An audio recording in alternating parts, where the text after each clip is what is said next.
ब्राह्मण वधूवर या कार्यक्रमात आज मी इथे आले आणि मला नवीन जे आता लग्न करायला मुलं आणि मुली उत्सुक आहेत त्यांच्यासाठी काही संदेश द्यायला सांगितला. तर माझ्या 50 वर्षाच्या लग्नाच्या एक्सपिरियन्सबद्दल मी असं त्यांना सांगितलं की लग्न आपण जेव्हा एखाद्याशी करतो तर त्यावेळेला त्या दोन व्यक्तींमधला विश्वास, एकमेकांवरचा विश्वास खूप महत्त्वाचा आहे. एकमेकांना समजून घेणं किंवा एखाद्याची ज्याला आपण स्पेस देणं म्हणतो किंवा लिव्ह अँड लेट लिव्ह, म्हणजे सारखं माझ्या मनासारखंच केलं पाहिजे असं दोघांनी आग्रह धरता कामा नये. आणि एखाद्याचं गुणाबरोबर त्याचा एखादा जर काही चुकीची गोष्ट होत असेल तर ती त्याला सुधारायचा प्रयत्न करावा, पण फार त्याच्यावरनं वाद होऊन द्यायला नाही पाहिजे. म्हणजे रोज रात्री झोपताना दिवसभरातले वाद विसरून परत गुण्यागोविंदाने त्यांनी पुढचं सहजीवन व्यतीत केलं पाहिजे एकत्र. दुसरं मी असा त्यांना मुलींना मुख्य करून असा संदेश दिला की आपल्याला लग्नानंतर जेव्हा आपण मुलं होऊन देतो तर त्यावेळेला घरातली मोठी व्यक्ती खूप महत्त्वाची असते आपल्याला आधार म्हणून. तर त्यामुळे असं एक छोटंसं गुपित त्यांना सांगितलं की तुमची जर सासू असेल तर तिला प्लीज खिशात घाला. म्हणजे ती तुमच्या बाजूची पाहिजे, नवऱ्याच्या बाजूची नसून तुमच्या बाजूची पाहिजे. कारण ती स्वतःही स्त्री असल्यामुळे तिनेही मुलांना वाढवणं आणि त्याच्यातल्या ज्या काही डिफिकल्टीज असतात त्यातून ती गेलेली असते.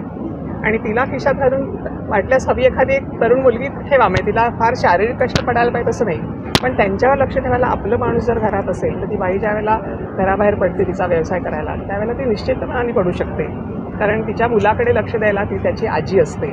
तर हा एक महत्त्वाचा संदेश मी त्यांना दिला. मुलांनाही असं सांगितलं की त्यांनी हे लक्षात ठेवलं पाहिजे की तिच्या आईवडिलांनाही त्यांनी अतिशय आदराने वागवलं पाहिजे, कारण त्या आईवडिलांच्या चांगल्या वागण्यामुळे किंवा त्यांच्या वाढवण्यामुळे त्याची चांगली बायको मिळालेली असते. आणि तेच मुलींनी लक्षात ठेवलं पाहिजे की सासू सासऱ्यांनाही आदर त्यांचा केला पाहिजे, कारण त्यांच्या छान वाढवण्यामुळे तिला तो चांगला नवरा मिळालेला आहे. त्यामुळे ते सासू सासरे आणि हे माझे आईवडील असा भेदभाव न ठेवता दोघांच्या आईवडिलांना त्यांनी आदराने वागवलं पाहिजे. त्यांच्या वृद्धापकाळात त्यांच्याकडे लक्ष दिलं पाहिजे, कारण आपल्यावरही एक दिवस पाळी येणार असते. तरुण असताना आपल्या लक्षात येत नाही, पण हा खूप महत्त्वाचा संदेश आहे. मी वीणा गोखले आज ब्रह्मसखीने इथे मला आमंत्रित केलेलं आहे त्याबद्दल खरं तर धन्यवाद देते. आणि आज इथे तरुण लग्नाळू मुलं मुली जमलेली आहेत आणि त्यांचं लग्न जमवण्यासाठी संस्था कार्यरत आहे.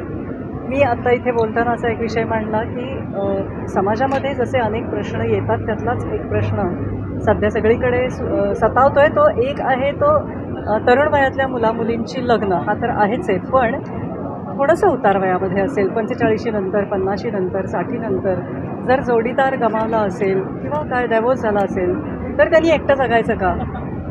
तर काहीच गरज नाही असं जगायची. तर त्यांच्यासाठी सुद्धा तुम्ही जोडीदार शोधा असं मी आत्ता ब्रह्मसखीला सांगितलेलं आहे की व्याप्ती त्यांच्या कामाची कशी वाढेल असं मला वाटतं. कारण प्रश्न आलाय म्हणजे त्या प्रश्नाला उकल केली पाहिजे, तो प्रश्नावरती ती उकल शोधली पाहिजे. आणि जर हे ऑलरेडी काम करता आहेत तर मग ती उकल शोधण्याचा त्यांनी जरूर प्रयत्न करावा असं मला वाटतं. पण ब्रह्मसखी संस्था मागच्या 5 वर्षापासून चालवतो. त्याच्यामध्ये आज हा उद्देश जो आहे इथे की प्रत्यक्ष संवाद. दरवर्षी आमचं नाव आणि हे वेगळं असतं. शक्यतो आम्ही पुण्यावर भर देतो, कारण मराठवाड्यातले आणि आजूबाजूचे महाराष्ट्रातले सगळ्यात जास्त मुलं मुली तरुण पुणे येथे IT क्षेत्रात किंवा सगळ्या क्षेत्रात काम करतात, म्हणून आमचा भर पुण्यावर आहे.